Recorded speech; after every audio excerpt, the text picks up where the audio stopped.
তেলীয়া পথাৰ মথাউৰিত পৰে। এই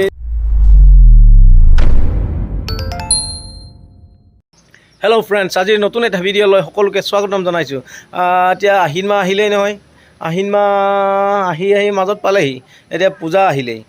পূজাৰ এই বতৰতে মানে কল ৰুবলৈ কয় আমাৰ ককা দেউতাসকলে, দেউতা মানে পূৰ্বপুৰুষসকলে। গতিকে আজি আমাৰ যিটো নেকি উন্নত জাতৰ কল, জাহাজী কলটোকে আমি উন্নত জাতৰ কল বুলি কওঁ। আৰু ইয়াত এতিয়া জাহাজী কলটো ভাল প্ৰডাকশ্যনো হয় আমাৰ এইবিলাকত। গতিকে এইটোকে আজি ৰুই দিওঁ আৰু দুই এটা।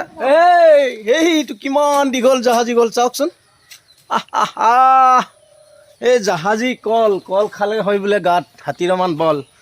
এই ইয়াৰ পৰাই পুলিবিলাক উঠালোঁ, পুলি নহয় ডাঙৰ, এইখিনি উঠাই এটা জেগাত ৰুই দিম।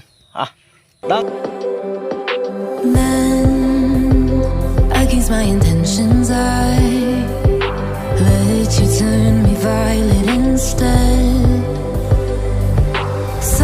এইখন সৰু বাৰীতে লাই শাক, অগৰং বগৰং, জিকা, ধুন্দুলি, কোমোৰা, অমিতা, এইটো কি তামোল। এতিয়া এই বাৰীতে আকৌ ৰুই দিম নহয় কল। মই যিটোৱে হয় হৈ থাক, যিটোৱে নহয় থাক। এতিয়া ৰুই দিম। আমাৰ এই জেগাখন বহুত দ জেগা যে, এনেকুৱা বাম জেগা পাবলৈ নাই। এইখিনিতে চব আমি কৰিব লাগিব। এইখিনিতে এতিয়া কোনবিলাক ৰুম, এইটো চা, এইটো এক বুঢ়া পুলি, এক ডাঙৰ পুলি, এক সৰু পুলি, এইটো ডাঙৰ। আৰু এনেই ৰুই দিম আৰু এইবিলাক। গাঁতটো কানিব লাগিব না, তাৰ কাৰণে কোৰ আনি লৈছোঁ। কল কেনেকৈ ৰুৱে মই নাজানো, লগাই দিম আৰু মাটিত থিয় হৈ।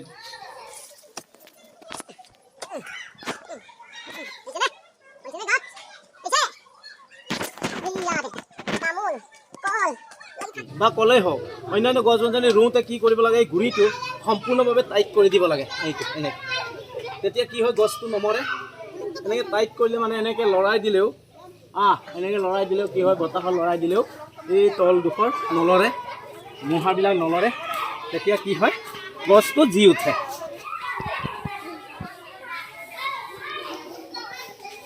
এইটো গুৰিত দি দিওঁ, এনেকৈ এইকেইটা গুৰিত দি দিওঁ।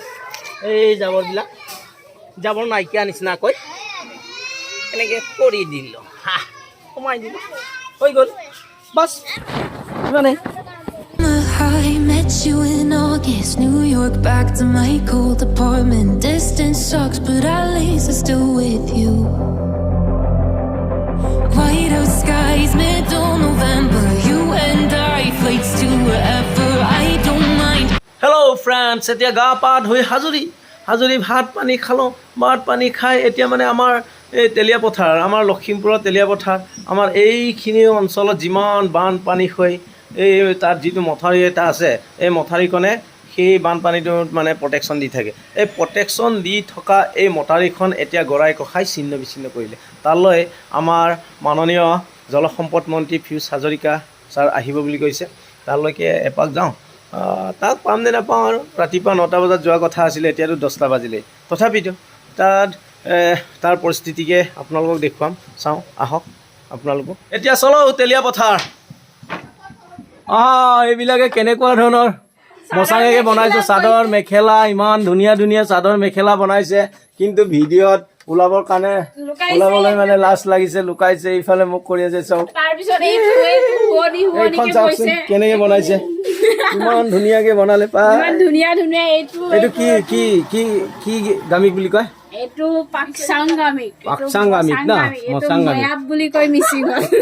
এইটো ময়াব গাই বুলি কয়। এইটো ময়াব গাই। আৰু এইফালে কিমান ধুনীয়াকে বনাইছো ছোৱালীকেইটাই। এইটো উল্টা হৈছে। এনেকে ধুনীয়া হৈছে ন, বাপৰে। কিন্তু বজাৰত যদি বিক্ৰী কৰে ন, ধুনীয়া চলিব এইবিলাক। 5,000 6,000 এনেকে যাব। সুন্দৰ বনাইছে কিন্তু দেই। হাঁহিছ বনাই পেলাই, হাঁহিছ কেলে হাঁহিছ? ইমান টেলেণ্ট আছে, আকৌ মুখখন দেখুৱাবলৈ টেলেণ্ট নাই, লাজ লাগিছে। চাহ কেনেকে লুকাইছে। এই ভিডিঅ'ত ওলাবলৈ বৰ লাজ কৰ। যাত্ৰা আৰম্ভ কৰিলোঁ তেলীয়া পথাৰ বুলি কথা পাতিব লাগিব। গৈ আছোঁ এইজন চালক এইয়া राहेश्वर मिस्टर राहेश्वर टेगू मेरा बिजली है हम जा रहा हूँ मिस्टर के साथ লগ কৰিবলৈ। সেই ডাঙৰ শিমলুটো দেখিছে, এইখন শিমলুগুৰি বুলি কয়। শিমলুগুৰি পালোঁ আমি এতিয়া আমি মথাউৰিখন গৰাই টচমচ কৰা, নদীয়ে ভাঙি চিঙি ছিন্ন বিচ্ছিন্ন কৰা তেলীয়া পথাৰ মথাউৰিত আহি পালোঁ। পূৰ্ণগতিত এতিয়া কাম চলাই আছে। চৰকাৰে বহুত জোৰ কষ্ট কৰি এইবিলাক কাম চলাই আছে। এতিয়া মেইন মথাউৰিখন একেবাৰে গৰাই খহাই লৈ গ'ল। এতিয়া নতুনকৈ বনাই আছেগৈ। নতুনকৈ এনেকৈ যদি নবনোৱা হ'লে কি হয়, ইয়াৰ পৰা পানী আহি ইয়াৰ পৰা পানী গৈ ক'ত পায়, এই এলেকা মানে ইয়াৰ পৰা গৈ পানীগাঁও, খগা আৰু এইফালে 11 মাইল বহুত হাজাৰ বিঘা কৃষিভূমি ধ্বংস হৈ গ'লহেঁতেন। কিন্তু চৰকাৰে এতিয়া বহুত জোৰ কৰি ৰাখিবলৈ যত্ন কৰিছে। কিন্তু চাওকচোন এতিয়া বা কি হয়। কিন্তু ইয়াত ছিষ্টেম এটা আছে, সেই চাপৰিটো যে সেইটোৰ পৰা টাৰ্ণিং হৈ আহিলে, টাৰ্ণিং হৈ এতিয়াকৈ নৰালিত খুন্দা মাৰিছেগৈ। এই চাপৰিখনৰ মাজতে যদি এইখন কি কৰিব লাগিব, চেনেল কাটিং নকৰিলে, চেনেল কাটিং যদি নকৰে, চেনেল কাটিং নকৰা পৰ্যন্ত এই নদীখনে ইয়াত ৰাখিব পৰাটো সম্পূৰ্ণভাৱে যে ৰাখিব যে পাৰিব এইটো ক'ব নোৱাৰি। মানে আগৰ যিটো মথাউৰিখন সেইখিনিত থাকিলেগৈ, সেইখিনিত এইটো নদীৰ এইটো যেতিয়া সম্পূৰ্ণ য'ত নেকি এতিয়া পানীৰ সোঁত বৈ আছে ন, তাতে আছিলে আচল অৰিজিনেল মথাউৰিটো। এইটো ভাঙি চিঙি আদায় হোৱাৰ পাছত এইখন এতিয়া বনাই আছেগৈ নতুনকৈ। এতিয়া কি কৰে জানো, ইমান বাঁহ দিছে, কিবা দিছে, পানী শুকাইছে কাৰণে ৰখিব পাৰে। যদি পানী আহিয়ে থাকে এইটো সহজতে ৰাখিব নোৱাৰিব। নদীখন যিহেতু উত্তৰৰ পৰা দক্ষিণলৈ বৈছিল, উত্তৰৰ পৰা দক্ষিণলৈ বৈ যোৱা নদীখন টাৰ্ণিং হৈ একেবাৰে পশ্চিমমুৱা হৈ গ'ল। পশ্চিমমুৱা হৈ ইমান টাৰ্ণিং হৈ গ'ল। ইমান টাৰ্ণিং হৈ যোৱাৰ পাছত পানী যিটো তাত সোঁত বহিব ন, এইটো ৰাখিব পৰা অৱস্থা নাই। এইটো চাপৰিত মানে চেনেল কাটিং কৰিবই লাগিব। বহুত গৰম লাগিলে, বহুত ভাগৰ লাগিলে তেলীয়া পথাৰৰ পৰা আহি। এই গৰাবিলাক যে খহালে তাক চাই আহিছোঁগৈ। আমদুন এই যে মেম্বাৰ বহি আছে। আৰে হেল্ল' ফ্ৰেণ্ডছ, মন্ত্ৰী মহোদয়কো লগ কৰিব নোৱাৰিলোঁ। এতিয়া কি কৰা যায়, ঘৰ আহি পালোগৈ। এইখন মথাউৰি যদি ছিগি যায়, আমাৰ এইখিনি অঞ্চল বহুত দুৰৱস্থা হ'ব।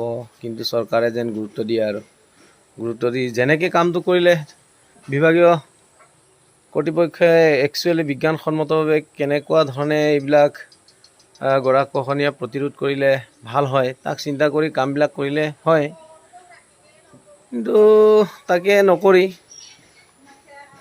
অলপ বেলেগ দিশত কামবিলাক কৰা যেন লাগে। সেইকাৰণে কিছু কথাত দুখো লাগে বাৰু। তথাপিতো বহুত চেষ্টা কৰে চৰকাৰে, নকৰা নহয়, বহুত টকাও খৰচ কৰে। কিন্তু তাত লাগি থকা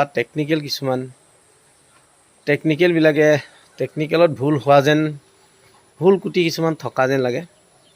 যাতে টেকনিকেল পাৰ্চনবিলাকে তাত ভাল ধৰণে চিন্তা চৰ্চা কৰি ইয়াত কোটি টকা গৰাখহনীয়া মথাউৰি প্ৰতিৰোধৰ কাৰণে চৰকাৰে অপচয় কৰি আছে।